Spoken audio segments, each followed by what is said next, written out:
गर्मी अपने चरम पर है और हीट वेव के साथ साथ आग लगने की घटनाएं भी लगातार बढ़ रही हैं। 10 जून की सुबह ऐसा ही एक डरावना मंजर देखने को मिला दिल्ली के द्वारका सेक्टर 13 के शब्द अपार्टमेंट में, जहां एक भीषण आग ने पूरे इलाके में दहशत फैला दी। और ये घटना कई सवाल खड़े करती है। क्या अपार्टमेंट में सुरक्षा के पुख्ता इंतजाम थे? क्या वहां फायर एग्जिट और अलार्म सिस्टम ठीक से काम कर रहे थे? और कौन जिम्मेदार है उन मासूम बच्चे और उनके पिता की मौत का? दिल्ली के द्वारका सेक्टर 13 में मंगलवार को शब्द अपार्टमेंट में लगी भीषण आग ने न सिर्फ कई जिंदगियों को खतरे में डाल दिया, बल्कि ये सवाल भी खड़ा कर दिया है कि ऐसे हादसों में सुरक्षित निकलने का रास्ता क्यों नहीं होता। आग 7वें फ्लोर पर लगी और देखते ही देखते तेजी से फैलती हुई नीचे और अन्य फ्लोरों तक पहुंच गई। आग की भयावहता का अंदाजा इसी से लगाया जा सकता है कि 2 मासूम और उनके पिता की मौत बिल्डिंग से कूदने के कारण हो गई। दमकल विभाग को सुबह करीब 10 बजे आग की सूचना मिली। पहले 8 फायर ब्रिगेड की गाड़ियां मौके पर भेजी गई, लेकिन हालात बिगड़ते देख कुल 13 दमकल वाहन राहत और बचाव कार्य में लगाए गए। दमकल कर्मियों और पुलिस ने मिलकर कई लोगों को सुरक्षित बाहर निकाला, लेकिन ये सोचने वाली बात है कि इतनी बड़ी मंजिल और तत्काल घटनाओं के लिए कोई पुख्ता इंतजाम नहीं थे।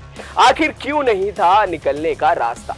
प्रत्यक्षदर्शियों और स्थानीय लोगों का कहना है कि जब आग लगी तब सीढ़ियों और कॉरिडोर में धुआं भर गया, जिससे बाहर निकलना मुश्किल हो गया था और फायर एग्जिट गेट का अलार्म सिस्टम की कोई स्पष्ट सूचना नहीं मिल पाई। लिफ्ट बंद हो चुकी थी और ऊपरी मंजिलों पर रह रहे लोगों के पास बचने का कोई रास्ता नहीं बचा, जिसके चलते लोगों ने बालकनियों और खिड़कियों से चिल्लाकर मदद मांगी, लेकिन तब तक बहुत देर हो चुकी थी। मगर एक ऐसा सवाल जो आपके और हमारे दोनों के मन में चल रहा है, आग आखिर लगी कैसे? क्या शॉर्ट सर्किट आग लगने की वजह से थी या कुछ और ही कारण था?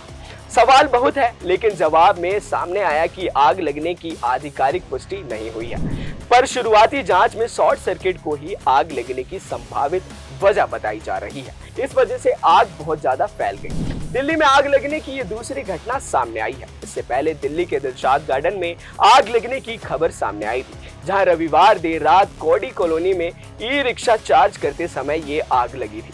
हादसे में 2 लोगों की मौत हो गई थी, जिनमें एक 24 साल का युवक और एक 60 साल के बुजुर्ग शामिल थे।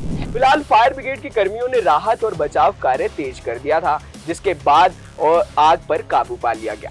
अभी के लिए बस इतना ही। देश और दुनिया की तमाम खबरों के लिए देखते रहें खबर फास्ट का डिजिटल प्लेटफॉर्म। नमस्कार।